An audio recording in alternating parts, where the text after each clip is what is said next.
In the past, I've made many a complaint and a video about my opinion of certain types of music, particularly that of rap, even though it is my favorite genre and I believe it has the most potential than any other genre out. It by far and away has a majority of my cynicism directed towards it.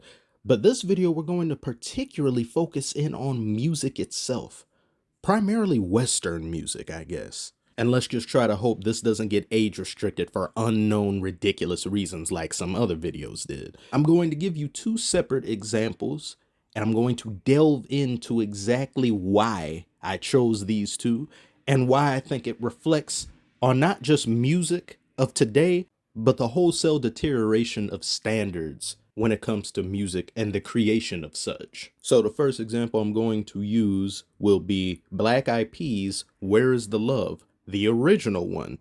And I'm going to play for you a few seconds of the original one. Let's just hope it doesn't get demonetized because that's as much as I can even play. And then I'm going to show you the updated version that came out some years ago. People killing, people dying, children hurt and you hear them crying. Okay, that's about as much as I can play for you. If you want to hear it yourself, you're free to do that. Look it up on YouTube or Spotify. Now I'm going to play for you the updated version. People killing, people dying, children hurt and I hear them crying. Now that you've heard that, let's look at this person's comment that was left on the original video from the Black Eyed Peas' Where's the Love. They say everyone's talking about which version of the song that they like better when they're missing the point of the new version. The Black Eyed Peas couldn't just say, hey, everyone, listen to our old song and realize what's happening in our world. No, they decided to remake the song so they could put it online and people would actually listen to it again.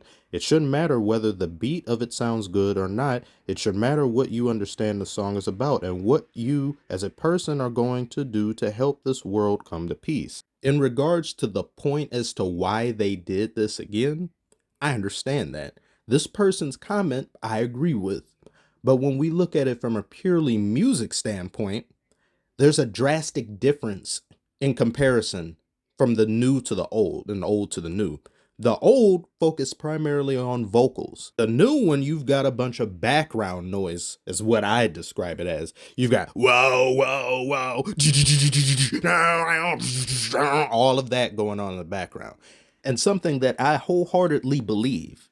And mind you, music is subjective, but there are certain elements to creating said music I believe are not subjective. I wholeheartedly believe that the music of today lacks a human element.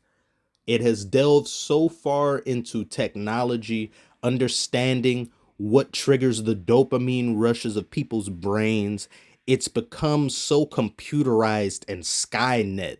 It's become Terminator.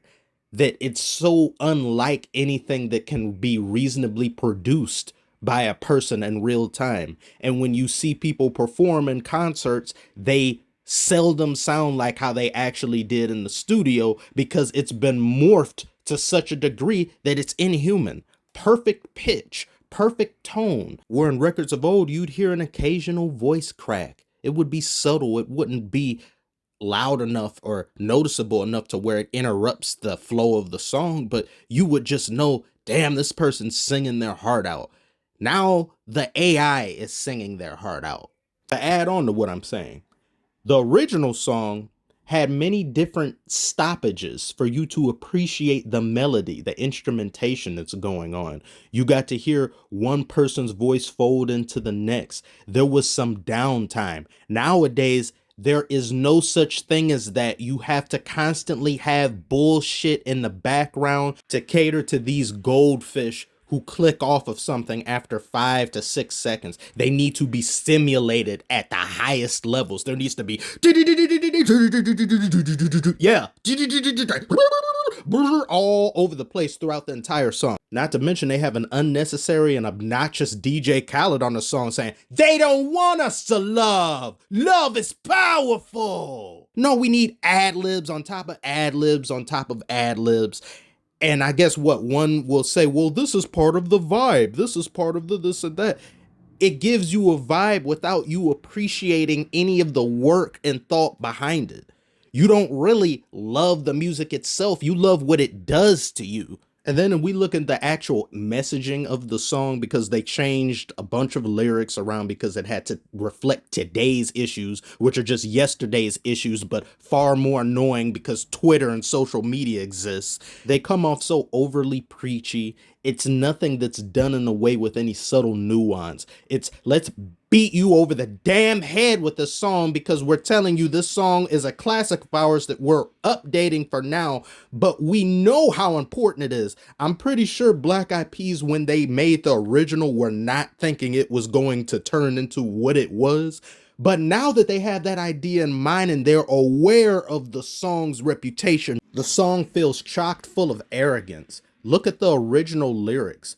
A lot of things in this song were ambiguous in nature, with some things reflecting upon America itself, but in the new one, you have them taking sides on whether or not Black Lives Matter is the right way or not. Both songs are political, yes, but there's a way in which you can be political and not be preachy, redundant, or just create toxic arguments without really even saying anything. And I think that's what the second song does more so than the first one, because the first one kept the subjects it was rallying against in the most simplistic terms. Whereas this song sounds more like a 13-year-old having a tantrum on Twitter about what they think is right and wrong, which is a problem the original song didn't have as this one does because it insists upon itself. so, in conclusion, what I'm trying to say is we've departed so far away from pure vocal work. The passion is no longer there as much as it used to be anywhere close in multiple areas. The soul is missing in a lot of today's songs.